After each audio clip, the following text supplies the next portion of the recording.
And that love from coast to coast, man. Planting them seeds so you know we growing. Believing in us, damn right we know when. Ain't got time for the stress and pain. No time for hate, no time for games. It's time to take it up. Yeah, take it up. We gon' take it up. Hey. Real talk for real life. Real talk for real life. Real talk for real life. Real Talk for Real Life is being brought to you all today by Women of Dynamic Change, a 501c3 nonprofit. And our mission is to break down those barriers that keep women from being able to reach their full potential.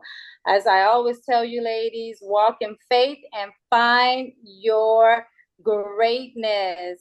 All it takes is a mustard seed of faith. That's all you need, and God is going to work miracles in your life.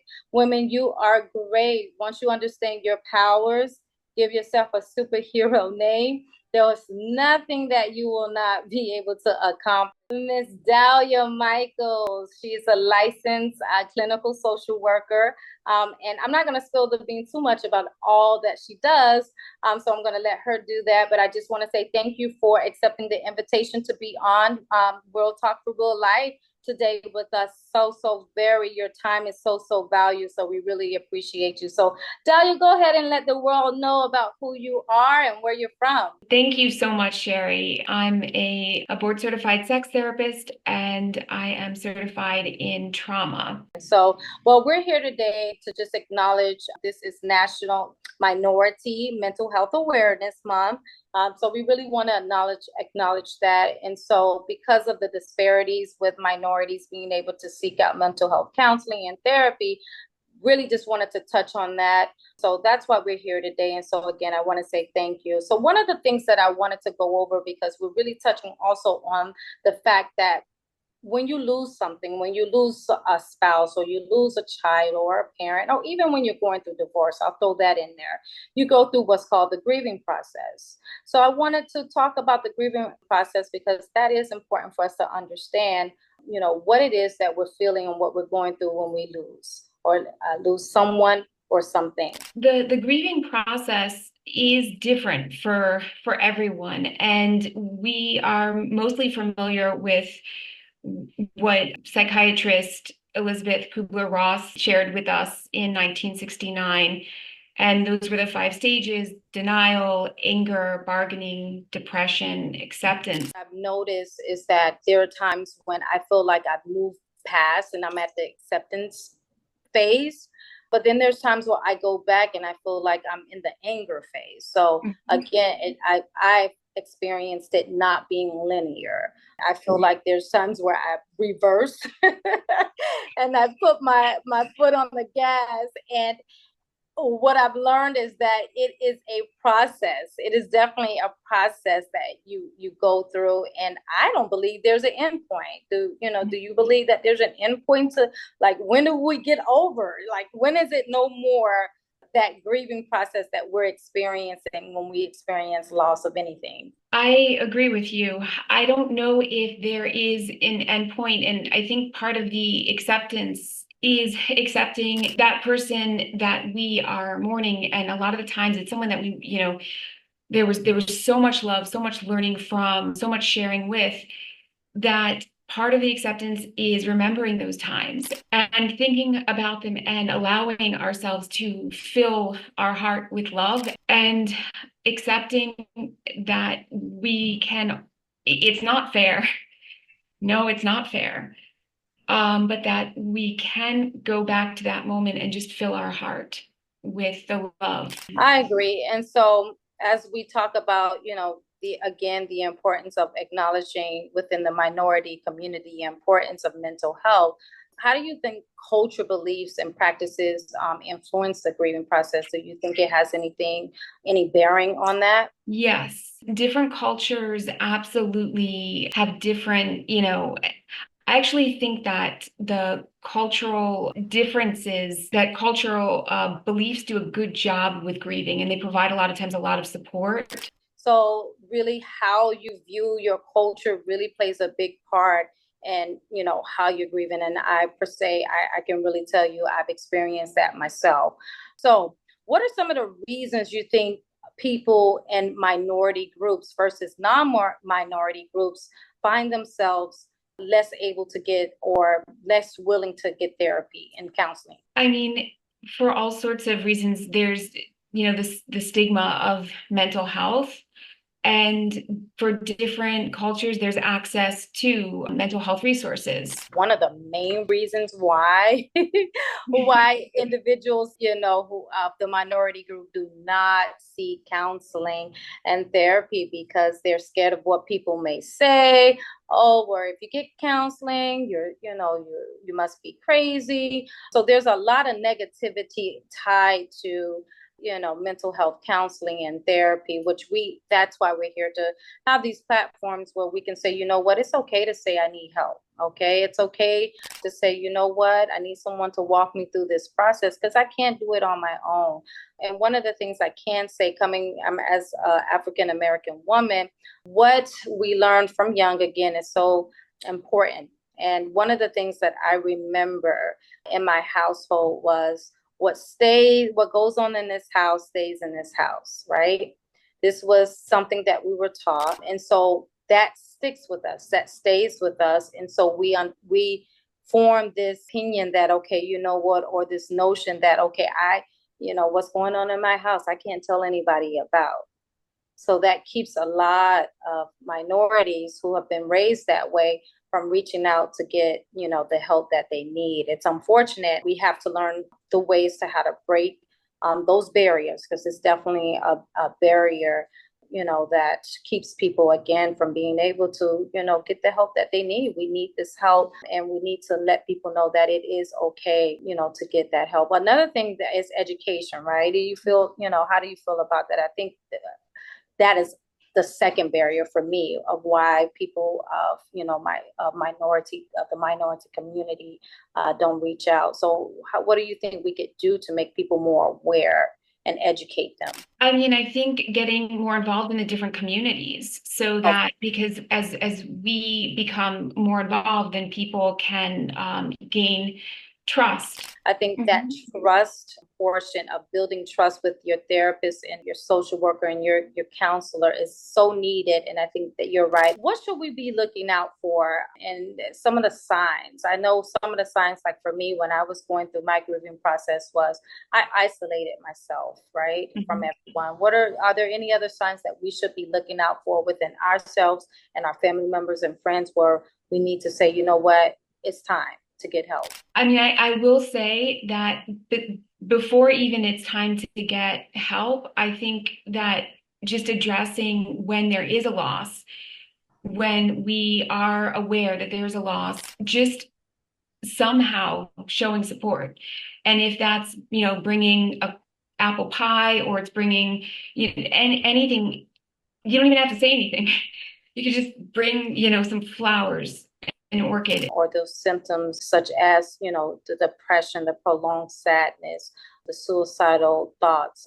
And so if anyone's experiencing that, I think that is definitely time. It's time for you to address it, or help your family member or friend address that, right? Coping mechanisms, I think that's important for us to understand too. How do we cope now with this loss? Where do we go from here? For me, what I did was, once I realized I had a problem that I needed to, deal with, I sought out for mental health.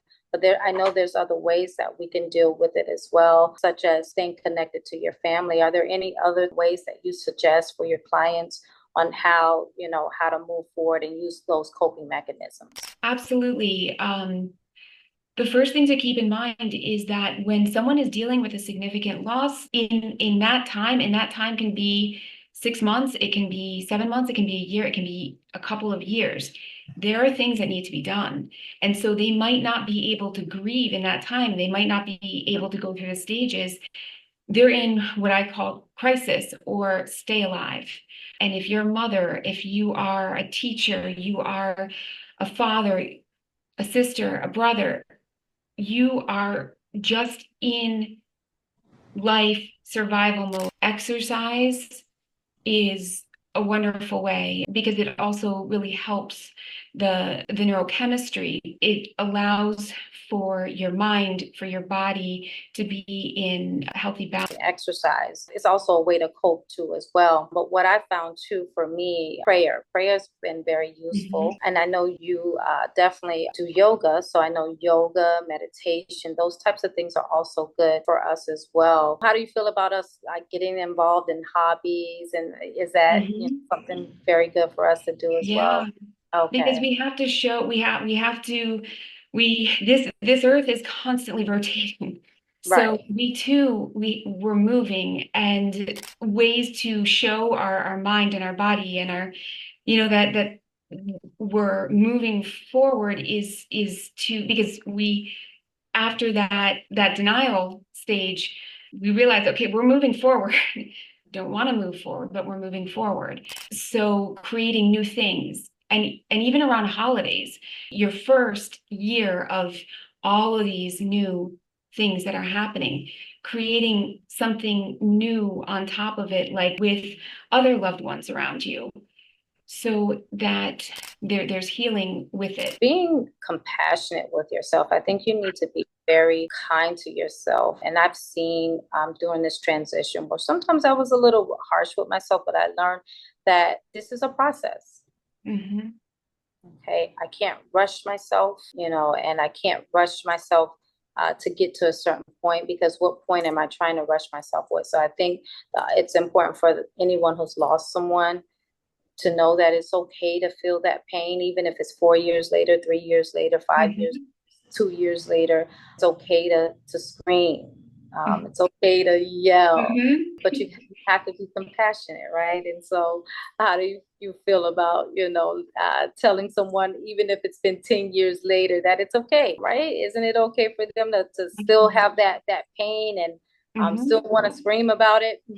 Yes, and that's how it's great and wonderful. A lot of the movies that we watch, and that give their side of all of this. But the only way that we're going to have the light and the love is when we cry and when we scream and when we release. And things come up all the time. And then doing a lot of like, wow, I did great. You know what? Yes, I broke down. Yes, I probably shouldn't have done that on, I don't know, if you're on live TV or you're, in a meeting with the president, I don't know. But whatever it is, at your child's school, I think being able to say, like, that was crazy. Okay. Right, But you know what? We're right, here. Good job. exactly. And I've definitely I've felt that emotion. I've definitely felt that emotion. And once you get it out, you feel so much better. And so that is just time for you just to not be hard on yourself, but give yourself that love, that compassion that you need. Because again, this is a process, a never-ending process, no Mhm. matter how soon it is, no matter how long it's been. So one of the things that I wanted to share with you is, and with the audience, is that for me, what I have found is what has helped me kind of move through the process, redefining who I am now. Right, I'm not the same person that I was 5 years ago, and so I found that during the loss and after the loss, that it was time now for me to figure out, where do I go from here, right? Reframing my story, redefining who I am. So do you find that a lot of your clients now, after the loss, especially maybe with a spouse, do they find themselves lost? And what are some of the things that you can suggest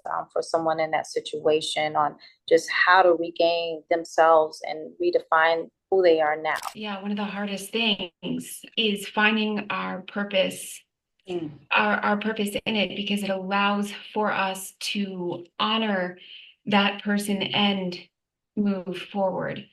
Because likely they're part of what we learn from them, and is part of how we are moving forward. But finding that, and it is exceptionally challenging, because we might have days where it's like, okay, like I'm sensing my purpose, I'm feeling my purpose, I'm walking my purpose. And then the next day, you're at, you're at, like, wherever you are at a playground, and you're breaking down and you're like, I'm not. So it goes back and forth, and then learning in that all of the things that you need to know with the new purpose, because they're new skills. There's so much new, and that is not easy. No, definitely isn't easy. And what I found that is for me, and this is not for everyone, for me, creating something new for myself that I enjoy has been very beneficial, right?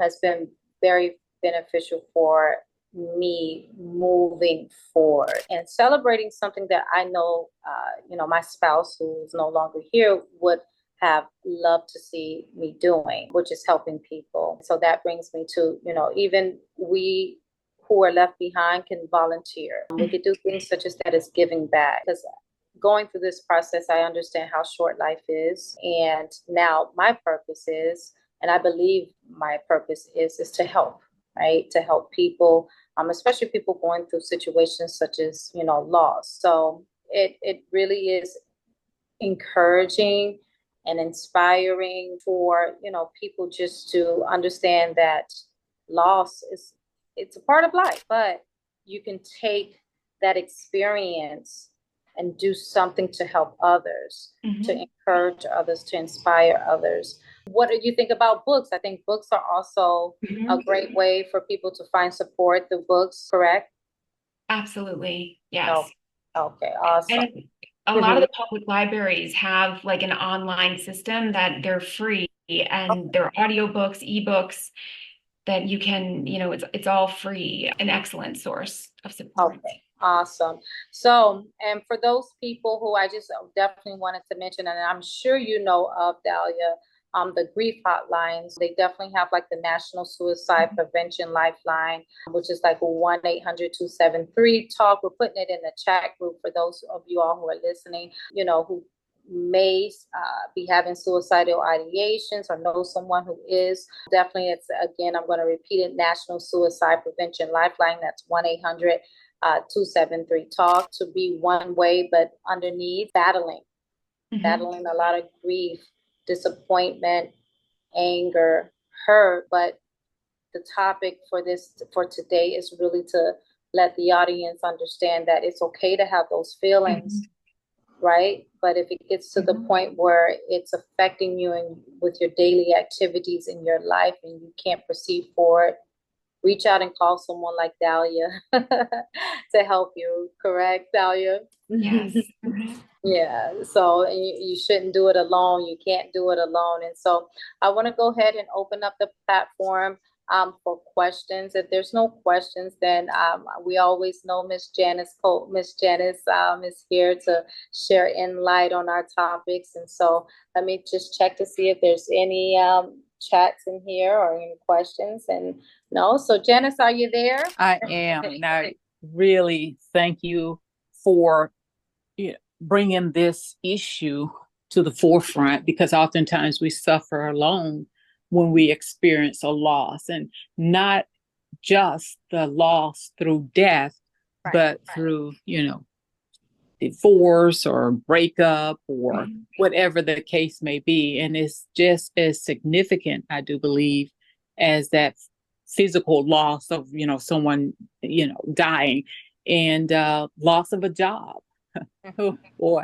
So we grieve in so many different ways on loss of anything, homes, mortgages, and the way the economy is. People are really stressed out.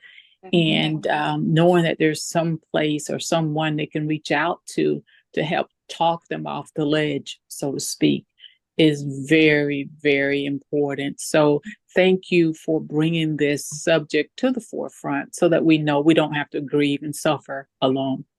Definitely do not have to suffer and grieve alone. There are support groups, there are family members, there are friends. And just, I definitely want to mention this. If you all follow Women of Dynamic Change on the social media platforms such as Instagram, Facebook, and again, YouTube, you'll see where a video was created. And a real life story of myself actually just saying, how I realized I needed to get help, right?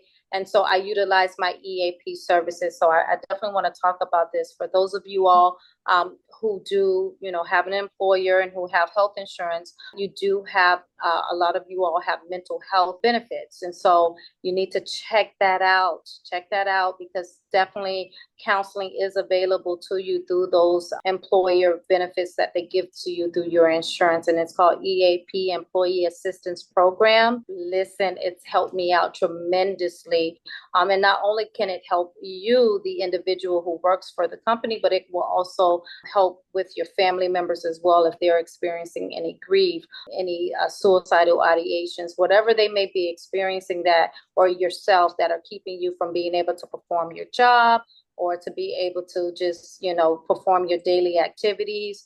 Take advantage of it, and it's called EAP, Employee Assistance Program. So again, these platforms such as Real Talk for Real Life are here to provide information, to give you information that is going to help. Again, we're breaking down barriers. We're breaking down barriers to help you be able to reach your full potential. And sometimes we all just need a little help. I admit it. I needed help and I got the help.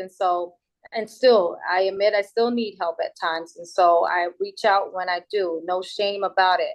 Do not ever feel embarrassed that you need someone to walk you through, or you need a family member to talk to you. It's a part of life. Life is about changes. Women of Dynamic Change. That's exactly why we named it that, because we have to be able to navigate the changes of life. So I want to thank you, Miss Dahlia Michels, for being here today and just sharing your expertise, your knowledge with us. We're very, very grateful. And as we always say, if it touches one person, at least the job and the mission has been done. So thank you so much for being here today with us. We appreciate it here on Real Talk for Real Life.